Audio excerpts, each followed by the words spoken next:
Y hablar sobre lo que está sucediendo en Santa Cruz, hemos invitado a un analista, él es paceño y tiene una mirada ajena a Santa Cruz. Él es don Carlos Cordero, que está con nosotros esta mañana. Y lo vamos a saludar.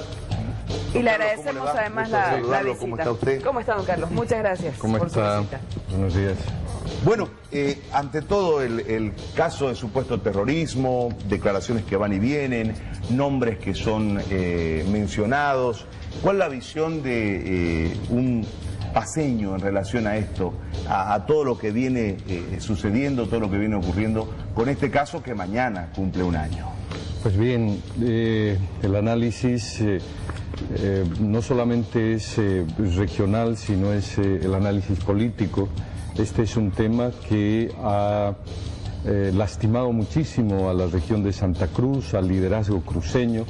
Es un argumento que el gobierno, el partido de gobierno lo ha utilizado muy bien para descalificar a la dirigencia cruceña, descalificar lo que han sido los objetivos institucionales, regionales, de defensa de los intereses de Santa Cruz. Y lamentablemente por estas últimas declaraciones y bueno, por la información que tenía el gobierno, este proceso de descalificación, de utilizar este elemento, por ejemplo la existencia de las logias o su participación en el caso del terrorismo protagonizado por el señor Rosa, ha sido utilizado con legitimidad por el gobierno, ¿no? con una especie de causa justa, como te digo, para descalificar, para desacreditar y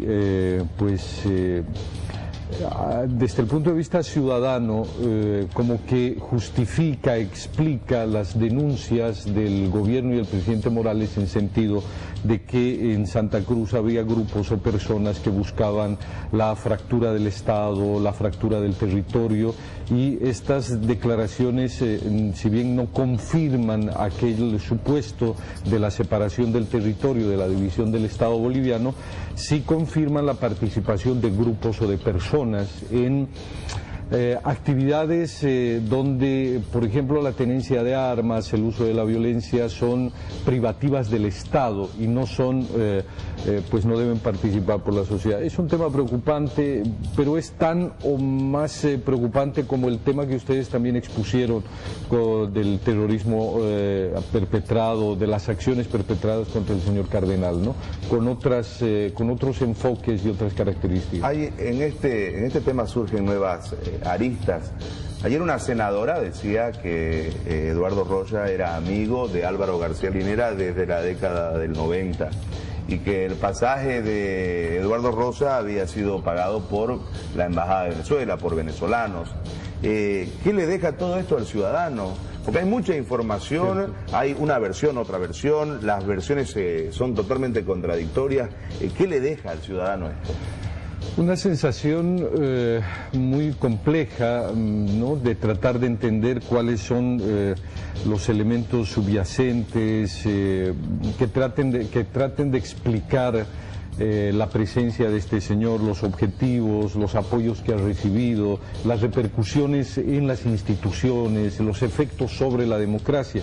Esas denuncias, por ejemplo, vínculos de Rosa con el señor vicepresidente, ya de alguna manera no sé si se podrán probar, pero ya son acusaciones que tienden a confundir a la ciudadanía, ¿no?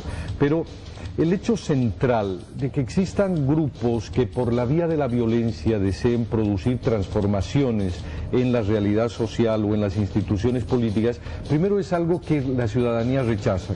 La ciudadanía en general en el país no está de acuerdo con esas formas de producir transformaciones, ¿no? Y lamenta muchísimo que hubieran existido grupos que hubieran tenido esos objetivos, esos propósitos y los vínculos con liderazgos, en este caso de Santa Cruz. Y en esta guerra de poder, don Carlos, de un lado y del otro, ¿cómo ve usted la medición de esas fuerzas? Pues mira, el movimiento al socialismo tiene una gran legitimidad que ha ido conquistando con el voto a través de sucesivas elecciones, con excepción de lo ocurrido el 4 de abril. Y uno de los argumentos que le ha permitido llegar al ejercicio gubernamental fue la lucha contra la corrupción.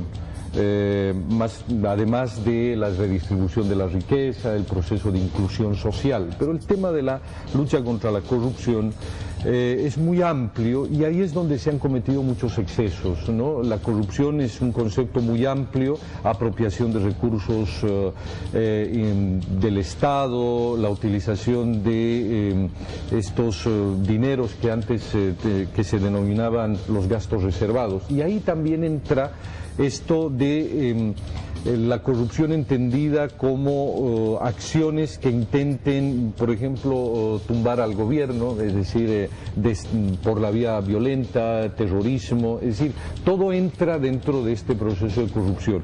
Y es ahí donde la ciudadanía en general en el país está pues básicamente en contra de la corrupción, está en contra de estos hechos violentos que intenten crear inestabilidad, zozobra, ¿no? Ahora, le hago una consulta relacionada al personaje central que sí está muerto, Eduardo Roya.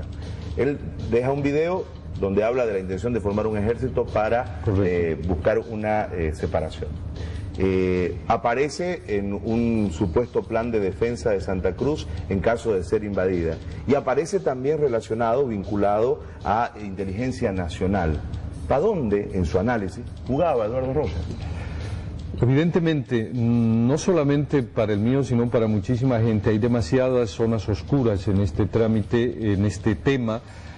Mucha gente se pregunta de verdad quiénes son los que han financiado originalmente, qué vínculos tenía con el gobierno, si todo esto era un plan que estaba solamente en la región de Santa Cruz o de determinados grupos en Santa Cruz. Lo que hay detrás de todo esto es un elemento oscuro de la política, que es la utilización de la violencia, ¿no? La violencia, el terrorismo, que son los caminos negados, no democráticos para llegar al poder, para producir transformaciones. Y esto es lo negativo, pero como te digo, no creo que en lo inmediato se vayan a esclarecer todos estos vínculos. Hay demasiadas zonas oscuras. Esa era mi pregunta, y ya para concluir, es decir, según su análisis, ¿cómo puede acabar todo esto? ¿Qué puede suceder? Va a ser un tema que durante muchísimo tiempo va a seguir generando información. Esto es algo que va a ir esclareciéndose muy lentamente, porque hay intereses también que no quieren que se esclarezca del todo, que parece que están en ambos lados, no tanto por parte del gobierno, porque han sido infiltrados, parece que tenían relaciones con estos grupos violentos, ¿no? Y es también un instrumento político para descalificar, como te digo, a ciertas élites, en el caso de Santa Cruz, y mientras esto genere noticia y mientras esto pueda ser utilizado políticamente, lo va a seguir siendo. Es decir, no les interesa mucho el esclarecimiento completo del caso, sino más bien mantener en tensión y a una sociedad, a la cruceña, es decir, como con una advertencia para que de alguna manera esto es introducir el miedo, el amedrentamiento, ¿no? Para utilizarlo con fines políticos. Bueno, muchas gracias, don Carlos, por la visita hoy. Pues yo soy el agradecido de haber estado acá, de conocerlos y de participar de esta simpática charla. Gracias, muy amable. Don Carlos Cordero estuvo con nosotros aquí en Hola País. Voy con